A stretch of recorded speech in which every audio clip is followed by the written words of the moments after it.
en lo bueno y en lo malo. Así es como una empresa demuestra su liderazgo y su buena gestión frente a otras clases de empresas que pueden haber sido flor de un día. Y por ello, Jorge Díaz Cardiel aprovecha su bagaje como experto en el mundo de la gestión y la economía para hacer un homenaje a todas aquellas empresas que han sabido evolucionar y que han podido, gracias a esa experiencia, poder sobrevivir a esta crisis que padecemos. Jorge, bienvenido a Periodista Digital una vez más. Un placer, Luis. Encantado de estar en este medio. Bueno, lo primero que quiero preguntarte sobre este libro, Éxito con o sin crisis, es sobre ¿qué te ha permitido tu rol? Porque tú dices que eres un notario por partida doble, eres consultor de empresas, pero también eres un consultor que ha convivido con muchas de esas empresas. ¿Cuál dirías, a partir de esa experiencia como notario por partida doble, que son los patrones del éxito, los patrones, las claves en común que tú has encontrado para tener éxito empresarialmente? En total, he cuantificado en torno a 100 factores que agrupados da lugar a 25. Y digo agrupados porque si no es muy difícil atender a la complejidad, sobre todo de grandes empresas, que en periodos de gran bonanza económica, en España, en Occidente y en general en la economía mundial, concretamente en los años 2004, 5, 6, 7, vivían momentos fabulosos en cuanto a la expansión de su negocio, la ganancia en cuotas de mercado, los ingresos, los beneficios. Eran compañías que aumentaban la facturación y los beneficios. En el año 2004 yo era director de ventas y marketing de una compañía que fabricaba entonces y ahora microprocesadores, Intel Corporation.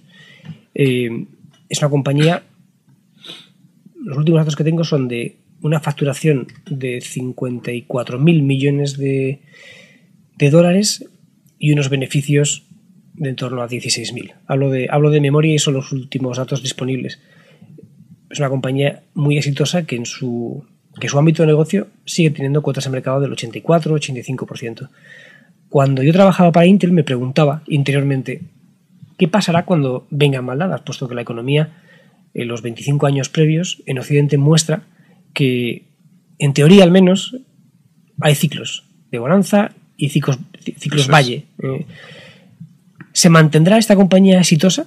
¿Qué pasará con su ecosistema? Es decir, el de los grandes fabricantes de ordenadores y de todo tipo de computación como Hewlett Packard, o en el mundo del software y sistemas operativos con Microsoft. ¿Seguirán siendo tan exitosas? ¿Seguirán siendo las número uno? Eso me llevó a querer poner en marcha y ponerlo en marcha un estudio que lleva el mismo título que el libro, Éxito Empresarial, por el cual periódicamente empecé a medir, hace ya 10 años, cada 6 meses, si esos parámetros que yo entendía del éxito y que eran entonces una mera hipótesis, se validaban o no en la vida real de las empresas. Los validamos durante los años 4, 5, 6 y 7, años de bonanza económica, y los años 8, 9, 10, 11 y 12, que han sido de crisis económica. Y es curioso porque de entre las 140 empresas que operan en España como grandes empresas, tanto si son nacionales como multinacionales, al final hay en torno a 25 o 30 empresas que cumplen con una serie de parámetros que, digo en el libro, necesariamente han de estar injertados en su ADN, porque si no, no se entiende que sistemáticamente, en las buenas y en las malas, cumplan con esos parámetros. Y el libro da lugar, efectivamente, a 25 sectores de actividad, los que contribuyen al 90% del PIB en España, a otras 25 empresas entresacadas de esas 140 grandes empresas en España, que hasta ahora han mostrado y demostrado que son exitosas en las buenas y en las malas. Y de esos parámetros, dime a ti cuál es el que te parece más relevante o el que más te ha sorprendido. Dime uno porque creo recordar hay una lista de 25. Sí. Dime el que más destacarías. El tener una estrategia corporativa muy potente y muy clara. Hay 3 apartados en esta afirmación, en esta frase. Primero es tener una estrategia corporativa, lo cual significa tener claro el foco del negocio. Quiero trabajar en una línea de negocio o en varias, en un mercado geográfico o en muchos. Pongo foco en la internacionalización o en la diversificación o en ambos.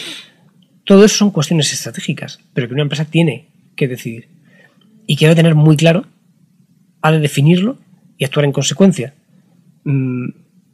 Como usted ha dicho al principio, soy notario por partida doble, es decir, por un lado me he dedicado durante los últimos 10 años, la última década, a trabajar mediante estudios e investigaciones propias para ver si esa teoría que yo tenía se cumplía o no en la práctica. Segundo, como consultor de empresas que, entre comillas, es una forma de hablar, no abre la boca si no es con datos, porque opiniones tenemos todos, y confieso que en el mundo de los negocios Dios me libre de expresar opiniones, porque de opiniones muchas empresas pues han acabado mal. De vez en cuando compañías para las que trabajo me dicen, oye, ¿y tú qué opinas de?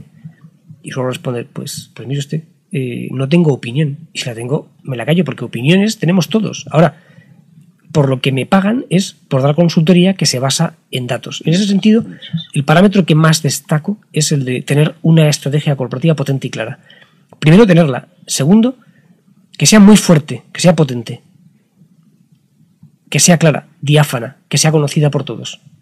Nada sirve que la tenga el presidente o el consejero delegado o el comité de dirección si no va calando en toda la compañía. Y cuando cala y es asumida por todos y es puesta en práctica, habitualmente, al menos en el 100% de los casos que yo he estudiado, la resultante es francamente buena. Jorge, hablabas de tu experiencia en Intel y cuentas que te dejó marcado fuego en esa compañía el aprender que la actitud paranoica es la que garantiza el éxito. Cuéntanos un poco de eso. ¿Qué es una actitud paranoica? Intel tuvo un presidente que calificaría como histórico, llamado Andy Grove, que en el año 1997 publicó un libro en inglés titulado Only the Paranoid Survive. Solo los paranoicos sobreviven. Era una actitud que derivaba en comportamiento por parte de este presidente y primer ejecutivo de Intel, por el cual él quería ver la confrontación entre directivos y empleados, porque pensaba que fruto de esa confrontación saldría algo bueno. Y de hecho en su libro pone cientos de ejemplos por los cuales Intel o evitó tener problemas o, habiendo ya tenido problemas, salió de ellos gracias a la actitud paranoica de directivos y empleados.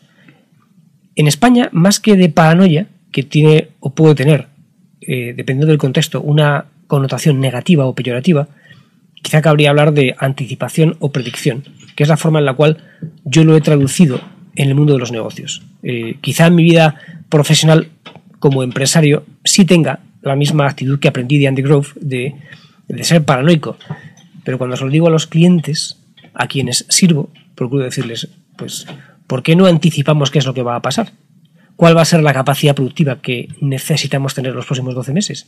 Porque tener fábricas abiertas... Es, es una actitud que te permitiría no dormirte en los laureles, ¿verdad? Mejor no lo hubiera dicho yo. Es imposible dormirse en los laureles. De hecho, es casi imposible dormir. ¿Por qué? Porque hoy voy a decir algo que seguramente en el siglo XVI se decía igualmente y los romanos hace 20 siglos también lo decían, pero bueno, porque el ser humano sigue siendo el mismo, o básicamente el mismo, a pesar del paso de los siglos y a pesar de la tecnología. Y es, las cosas suceden tan rápido, es decir, duérmete un día y te aparece una compañía que no se llama Apple, que se inventa un nuevo sistema operativo, un nuevo hardware, y que en lugar de llamarlo iPad y iPhone, lo llama de manera distinta y tiene características técnicas distintas y además una marca y un marketing que enamora a la gente. Y eso genera colas de miles, de cientos de miles y millones de personas que te hacen triunfar. Pero eso basta con que te quedes un día dormido en los laureles. Las compañías que yo he estudiado en este libro, me corrijo, en la investigación que ha dado lugar después al libro, hay empresas como Telefónica, como Santander, como La Caixa, como Hewlett Packard, como Microsoft, como Intel, como Danone, como Novartis, empresas de muy distintos sectores que entre sí aparentemente no tienen nada en común. Tienen en común estos factores, estos parámetros del éxito que viven en su vida diaria. No se duermen en los laureles. Y eso permite no solo que estén a flote en los momentos malos, sino incluso triunfar en los momentos malos. A los altos directivos de estas empresas, tú les conoces de cerca, has hablado con ellos, ¿qué quejas te transmiten? Pues yo creo que hay un común denominador y es la excesiva intervención del Estado en la economía. Dando por supuesto que en España vivimos en una economía de libre mercado, de libre empresa, capitalista, por tanto, donde la intervención del Estado tiene lugar en momentos puntuales y para cuestiones concretas. Es decir, es comprensible que el Estado garantice una sanidad como Dios manda, una educación como Dios manda, que garantice pensiones para los mayores, pero no tiene mucho sentido que el Estado intervenga en la vida privada de las empresas privadas. Bastante tiene con intervenir en la vida de las empresas públicas o en un Estado público que todos sabemos está desbocado. En España, con 47 millones de habitantes, vamos a restarle 1 millón que en breve hará público el INE, posiblemente a principios de enero, para hablar de unas previsiones a final de año, 1 millón de personas que han dejado nuestro país este año. Tan solo en el 2012 somos 46. 3,7 millones de funcionarios es algo altamente improductivo. Todos los empresarios y directivos que conozco aquí en España, tanto de empresa española como multinacional, querrían que hubiera una menor intervención del gobierno en la economía. ¿Y es difícil hacer negocios en esta España con una clase política tan depredadora desde el punto de vista fiscal y por los casos que estamos viendo últimamente también tan corrupta? Es curioso cómo sociedades tan distintas como la norteamericana y la España dan lugar a resultantes distintas. Dando por supuesto, ayer vi una encuesta por la noche en Gallup, que decía que el 84% de los norteamericanos, o sea, de la población general, pensaban que si a los grandes negocios en Norteamérica le van bien las cosas, también le irá bien a América y por tanto a los norteamericanos. Si esa encuesta la hacemos en España, la resultante es muy distinta. Claro, el punto de partida es, como bien dijo Alexis Tocqueville en el año 1840, cuando viajó por Estados Unidos y luego escribió sus obras sobre Estados Unidos. Sí, Democracia en América. Democracia en América. Los norteamericanos, y cito casi textualmente, son un pueblo que cifra en la búsqueda del dinero el encontrar la felicidad. ¿Es exagerado? Es posible, pero también es verdad que uno mira a Estados Unidos y ve allí no solo a la cuna del capitalismo, sino al lugar donde las empresas mejor lo hacen. Tanto si es Wall Street con el mundo de los negocios, en el ámbito de las finanzas, hay que tener en cuenta que 5 de los bancos que fueron salvados por el presidente Obama entre el año 2008 y 2009, hoy suponen el 56% del PIB norteamericano. Son banca de inversión y a día de hoy, por la ley, también operan en banca comercial, pero en Estados Unidos usted tiene el Silicon Valley, y tiene Los Álamos en New Mexico y tiene Boston, el MIT. Eso en España no existe.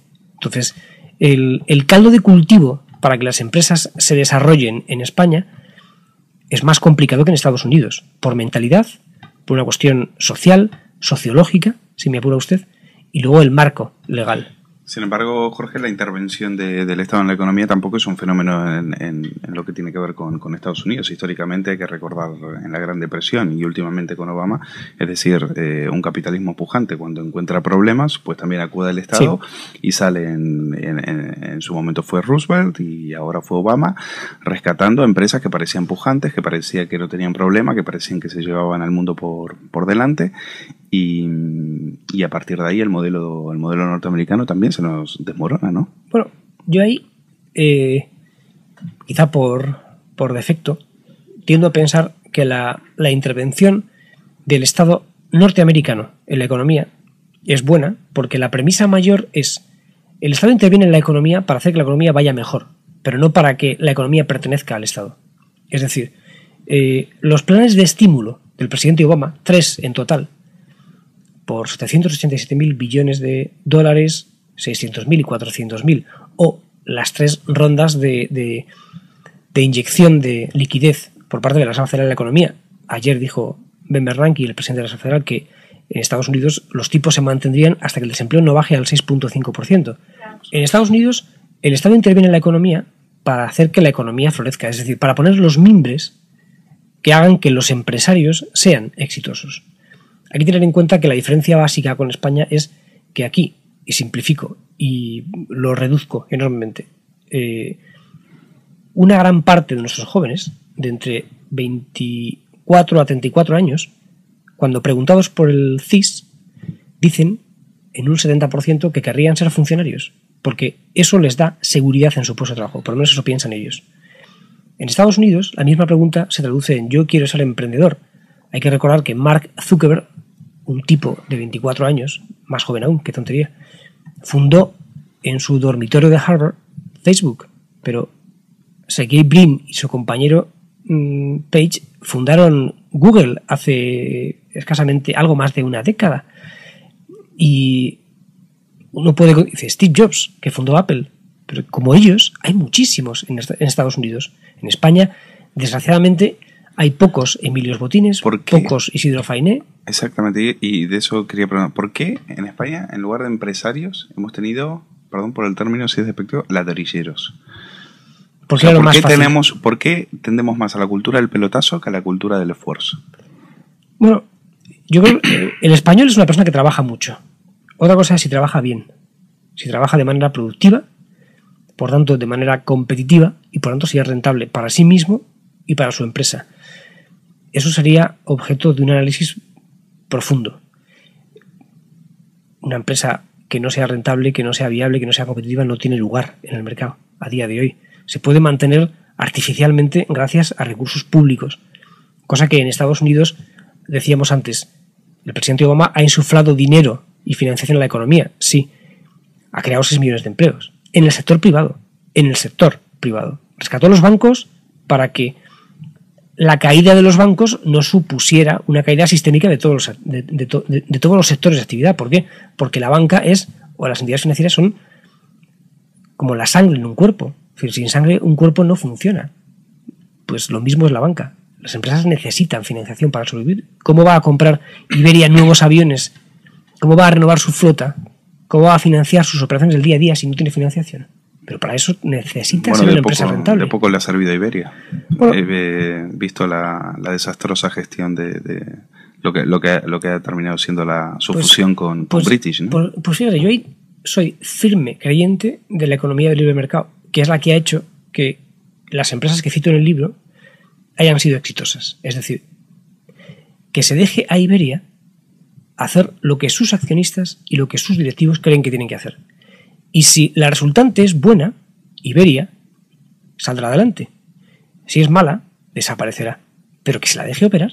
No entiendo por qué el Estado nacionaliza Bankia y pone en la calle y no quita una sílaba a 5.000 personas, que son tan personas como los 4.500 de Iberia, según el plan de reestructuración de la compañía, o en Paradores Nacionales, que es una compañía que pertenece mayoritariamente al Estado español, se despide a un 14% del personal, que son tan personas como los demás, y en cambio en Iberia, donde nos encontramos con que el Estado tiene solamente un 2% del capital, el gobierno tiene algo que decir, no tiene nada que decir, en mi opinión nada.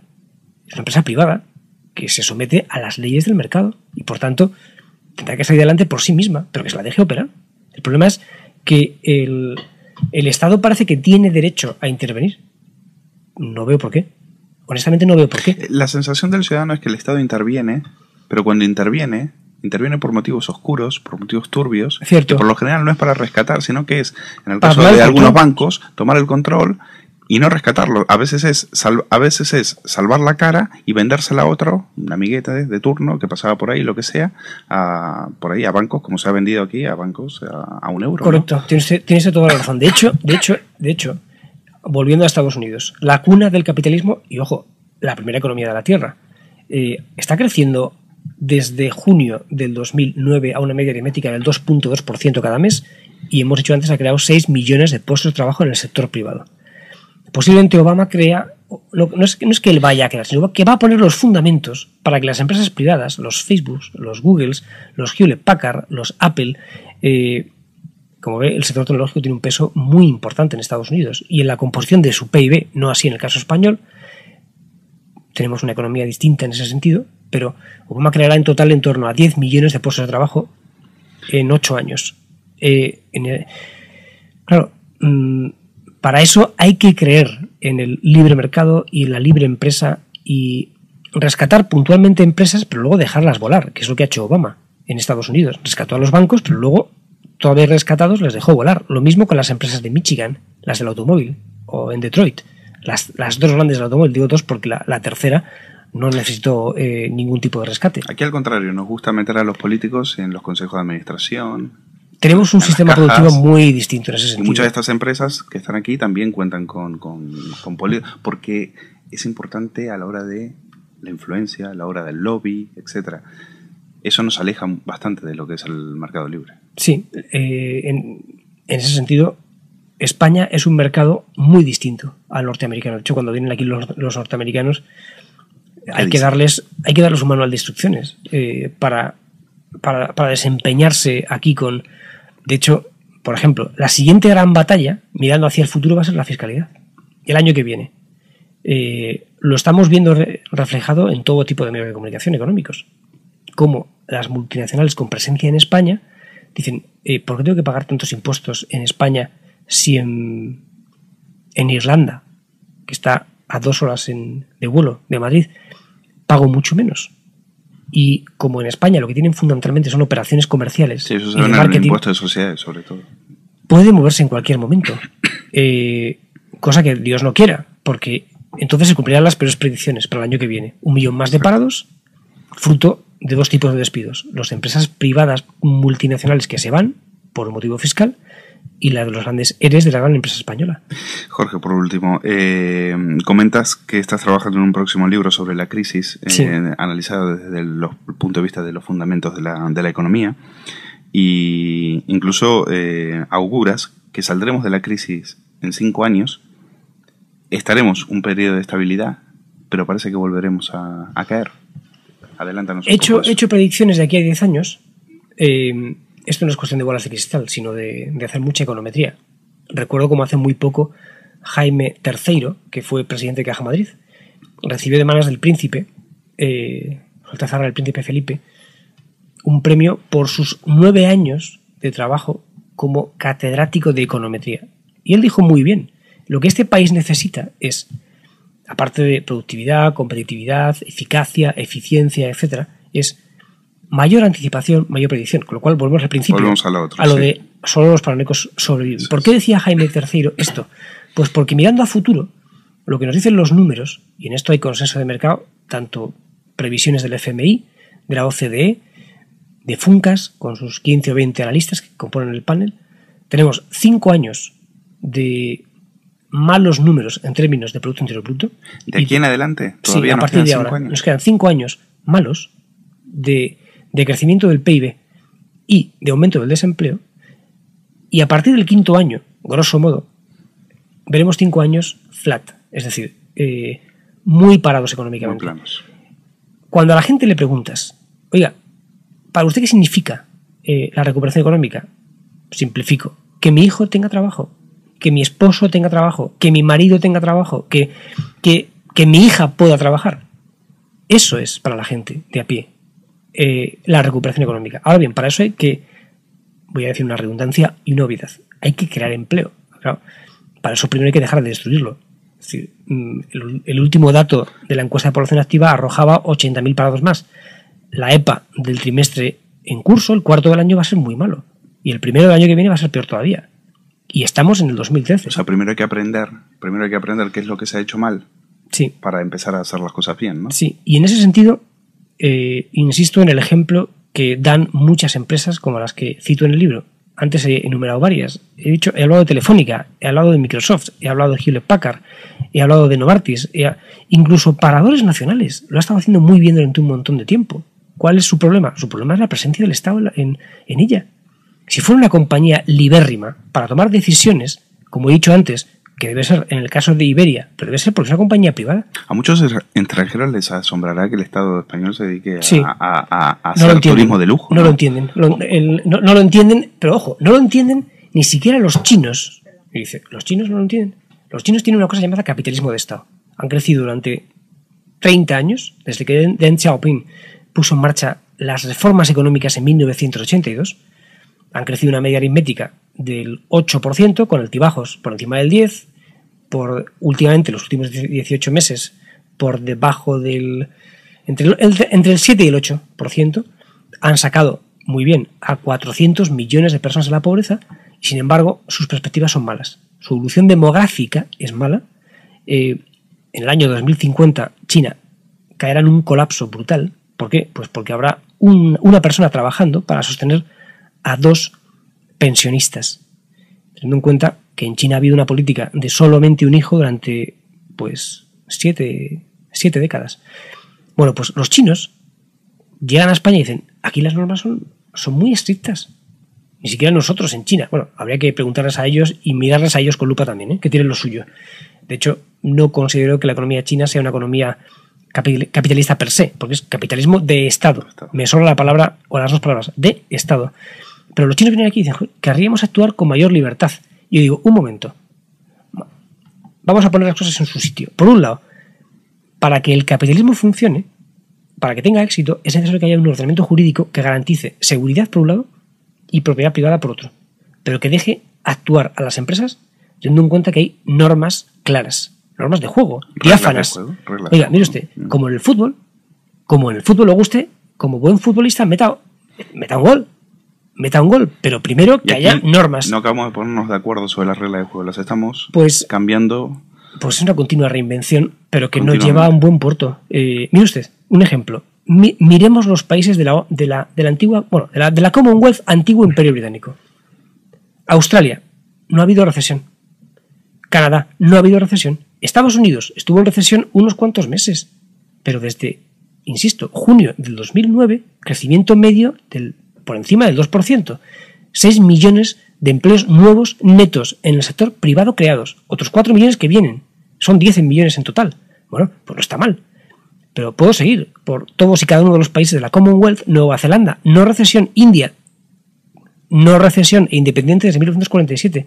Así hasta un total de 40 países. ¿Por qué los anglosajones triunfan y el mundo hispano no? Bueno, quizá porque no están discutiendo hasta la ley de gravedad, como se hace aquí, y poniendo en tela de juicio las reglas del juego. Tiene usted mucha razón. Tiene usted mucha razón. La evidencia empírica nos dice que eso es así, que no es una cuestión de opinión. De hecho, decía al principio, el Axis de Tocqueville, en Democracia en América, como usted ha dicho, en 1840 dice, los americanos buscan el beneficio, buscan... es verdad, pero es que eso no es malo. Otra cosa es que sea menester poner cotos y que la ley actúe para evitar que haya comportamientos que no son éticos. O que se cometan delitos, es todavía peor, evidentemente. Pero fuera de eso, el Estado no tiene mucha cabida en la economía, a no ser, y me gusta mucho el ejemplo, Roosevelt en los años 30 dijo, o intervengo o tendré no una depresión, sino la madre de todas las depresiones, que es lo que dijo Ben Bernanke, republicano y presidente de la Reserva Federal desde 2006, al presidente Bush primero y al presidente Obama después. Mire usted, yo he dedicado mi vida académica a estudiar la Gran Depresión de 1929, que duró hasta 1947. Fue la Segunda Guerra Mundial la que saca a Estados Unidos de la recesión. Bueno, pues voy a actuar para evitar que esto devenga en un mal todavía mayor. Ahora, aquí en España lo que no podemos hacer es quedarnos simplemente en el paso previo. ¿Intervengo? Bueno, ¿intervengo para qué? Habrá que hacer algo después, ¿no? Crear un caldo de cultivo para que las empresas privadas tengan éxito. ¿Esto suena muy obvio? Pues seguramente sí. Pero también es verdad que la experiencia de muchas empresas, como las que yo cito en el libro, es muy edificante. Es muy edificante. A mí me ha hecho aprender un montón. Y mire que las conozco a todas. Son 100 en total, las que cito en el libro. 100, que son las más importantes de España. Pues son un ejemplo a seguir. Bueno, Jorge Díaz Cardiel, autor de este libro, Éxito, Conoce en Crisis. Un placer poder tenerte aquí para poder hacer este diagnóstico, no solo de estas empresas exitosas que han sobrevivido a este momento tan duro que estamos padeciendo, sino también a analizar la economía en general. Gracias. Un placer, encantado.